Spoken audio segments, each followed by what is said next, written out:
ఆదిత్యాయ చ సోమాయ మంగళాయ బుధాయ చ గురు శుక్ర శనిభ్యశ్చ రాహవే కేతవే నమః. చూస్తున్నటువంటి ప్రేక్షకులకు స్వాగతం. అనేకమైనటువంటి జ్యోతిష్య గ్రహ ఫలితాలను తెలుపుతున్నటువంటి మన ఛానల్ను వీక్షిస్తున్నటువంటి ప్రేక్షకులకు సబ్స్క్రైబ్ చేసుకోవాల్సిందిగా కోరుతూ, ఒకే సంవత్సరంలో అంటే 2026వ సంవత్సరంలో 3 సార్లు పంచగ్రహ కూటమి అనేది ఏర్పడడం మనకి ఈ సంవత్సరం జ్యోతిష్ శాస్త్ర రీత్యా చర్చించదగ్గనటువంటి విషయం. అయితే ఈ యొక్క పంచగ్రహ కూటమి అనేది ఏ విధంగా ఉండబోతుందంటే 19/1/2026 రోజున పంచగ్రహ కూటమి అనేది మనకు మరి మీనరాశిలో ఏర్పడింది. అప్పుడు కొంతవరకు అనేకమైనటువంటి మార్పులు రావడం, అదేవిధంగా ఇప్పుడు ఫిబ్రవరి 18వ తేదీ నుండి మార్చి 1వ తేదీ వరకు మరొకసారి పంచగ్రహ కూటమి వస్తూ ఉంది. మరి పంచగ్రహ కూటమితో ప్రపంచ దేశాలలో, మన దేశంలో, మన ప్రాంతాలలో ఎన్నో రకాలైనటువంటి విషయాలు మనం గమనించడానికి అవకాశం ఉంది. మరి ఫిబ్రవరి 18వ తేదీ ఏర్పడుతున్నటువంటి పంచగ్రహ కూటమి కుంభరాశిలో ఏర్పడుతూ ఉంది. కుంభరాశిలో శతభిష నక్షత్రంలో యొక్క పంచగ్రహ కూటమి ఏర్పడుతూ ఉంది. మరి పంచగ్రహ కూటంలో ఉన్నటువంటి గ్రహాలను చూసినప్పుడు ఆరోగ్యం ఇచ్చే గ్రహమైనటువంటి రవి, మానసిక ఉల్లాసాన్ని ఇచ్చే చంద్రుడు, బుద్ధిబలాన్ని ఇచ్చే బుధుడు, తర్వాత కళారంగానికి, దాంపత్య జీవితానికి మూల పురుషుడైనటువంటి శుక్రగ్రహం, అదేవిధంగా అనేకమైనటువంటి ఇబ్బందులకు గురి చేసే ఛాయాగ్రహమైనటువంటి రాహు, ఈ 5 గ్రహాలు కూడా మనకు 18వ తేదీ నుండి మార్చి 1వ తేదీ కూడా పంచగ్రహ కూటమి ఏర్పడడం, ఇది కొంతవరకు జ్యోతిష్ శాస్త్ర రీత్యా ఏ సంవత్సరం కూడా ఈ విధంగా ఏర్పడలేదు. మరి ఇప్పుడు గమనించినప్పుడు ఈ యొక్క పంచగ్రహ కూటమి ఏర్పడినప్పుడు దీని ద్వారా ప్రపంచ దేశాలలో, మన దేశంలో, మన ఇరు రాష్ట్రాలలో, అదేవిధంగా ప్రకృతి పరంగా ఎన్నో రకాలైనటువంటి విషయాలను మనం తెలుసుకోవాలి. ముఖ్యంగా ఈ పంచగ్రహ కూటమి అన్నప్పుడే అన్ని గ్రహాలన్నీ కూడా కూడి ఉండడం అని ఒక అర్థం. అదేవిధంగా ఇరు రాష్ట్రాలలో కూడా పార్టీల కూటమిలు ఏర్పడే విధంగా కనబడుతూ ఉంది పంచగ్రహ కూటమితోటి. రెండవది, భారతదేశంలో అనేక ప్రాంతాలలో నిధులు దొరికే అవకాశం కూడా మనకు కనబడుతూ ఉంది. తర్వాత కొంత దేశాల మధ్య యుద్ధ వాతావరణం ప్రపంచ దేశాల మధ్య పంచగ్రహ కూటమితో ఏర్పడబోతూ ఉంది. రాజకీయాలలో అనేకమైనటువంటి మార్పులు, స్థానిక ఎన్నికల్లో కావచ్చు, రాబోతున్నటువంటి 5 రాష్ట్రాల యొక్క ఎన్నికల్లో కావచ్చు, అనేకమైనటువంటి మార్పులు మనకు సంభవించబోతూ ఉన్నాయి. అదేవిధంగా భారతదేశంలో కొత్త టెక్నాలజీ, A1 అనే టెక్నాలజీ ఇంకా అభివృద్ధి అయ్యే అవకాశం కనబడుతూ ఉంది. అమెరికా దేశంలో ఆర్థికమైనటువంటి సంక్షోభం ఏర్పడి ఎవరైతే సాఫ్ట్వేర్ రంగంలో ఉన్నటువంటి భారతీయ విద్యార్థులు ఉన్నారో వాళ్ళందరూ కూడా మన దేశానికి తిరిగి వచ్చే అవకాశం కనబడుతూ ఉంది.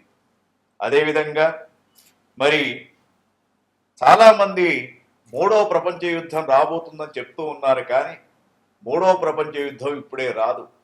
భారతదేశానికి 2033-36లో రాహుదశ ప్రారంభమైనప్పుడు అప్పుడు 3వ ప్రపంచ యుద్ధం వచ్చే అవకాశాలు ఉంటుంది. కాబట్టి 3వ ప్రపంచ యుద్ధం గురించి ఆలోచించే అవసరం లేదు. అదేవిధంగా మన భారతదేశం మాత్రం పాకిస్తాన్, చైనా దేశాలతోటి చాలా జాగ్రత్తగా ఉండాలి. ఎప్పుడైనా కూడా యుద్ధం సంభవించే అవకాశం కనబడుతూ ఉంది.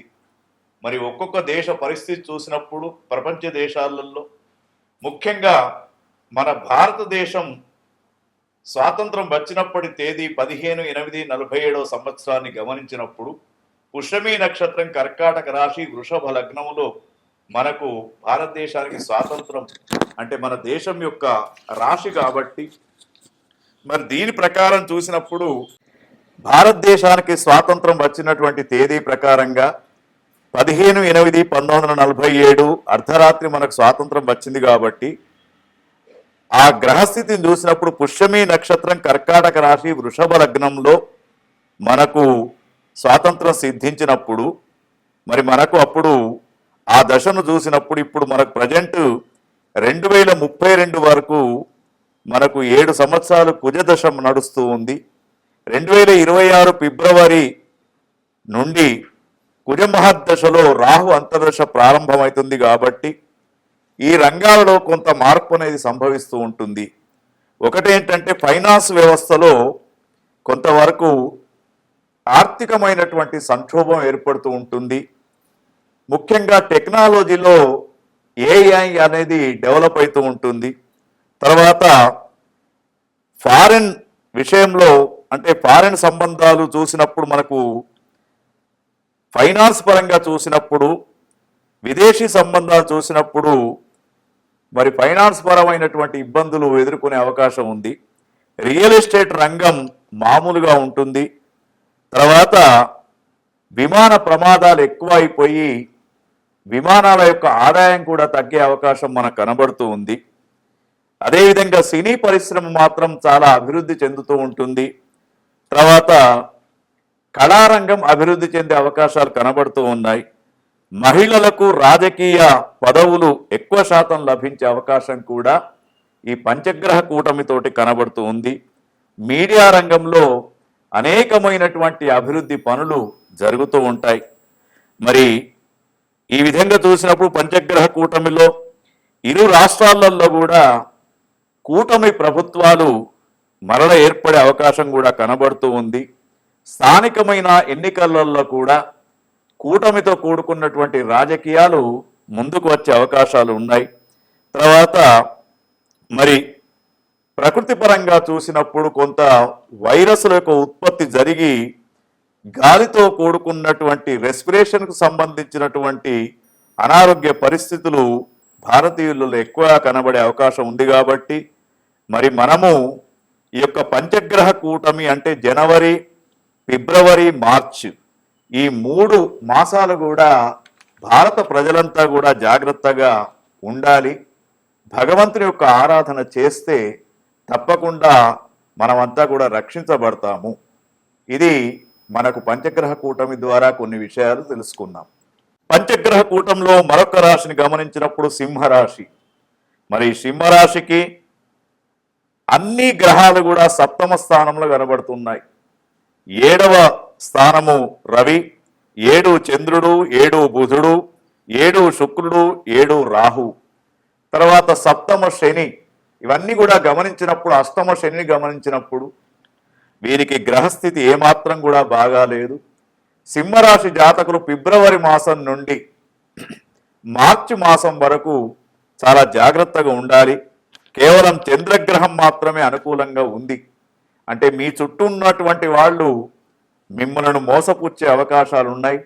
ధన విషయంలో కావచ్చు, రాజకీయ విషయంలో కావచ్చు, మానసిక విషయాల్లో కావచ్చు, మీకు అనేక రకాలైనటువంటి ఇబ్బందులు పెట్టే అవకాశం కనబడుతూ ఉంది. ఈ పంచగ్రహ కూటమి అయ్యేంత దాకా ముఖ్యంగా మాటను అదుపులో పెట్టుకోవడం, అనవసరమైనటువంటి ప్రసంగాలు చేయకుండా ఉండడం శ్రేయస్కరం. రైతన్నలకు కొంత అనేకమైనటువంటి పంట నష్ట, తర్వాత వ్యాపారస్తులకు పెట్టుబడి రాకపోవడం, కళారంగంలో ఉన్నటువంటి వారికి అనవసరమైనటువంటి విమర్శలు, సినిమా రంగంలో ఉన్నటువంటి వారికి కొంతవరకు నష్టాలు రావడం అనేది మనం ఈ యొక్క పంచగ్రహ కూటమి ద్వారా చూడవచ్చు. కాబట్టి చాలా జాగ్రత్తగా సింహరాశి జాతకులు ఉండాలి. వీరికి ముఖ్యంగా వీరు జగన్మాత ఆది పరాశక్తి అయినటువంటి అమ్మవారి యొక్క ఆరాధన చేస్తే వీరికి అనుకూలంగా ఉంటుంది.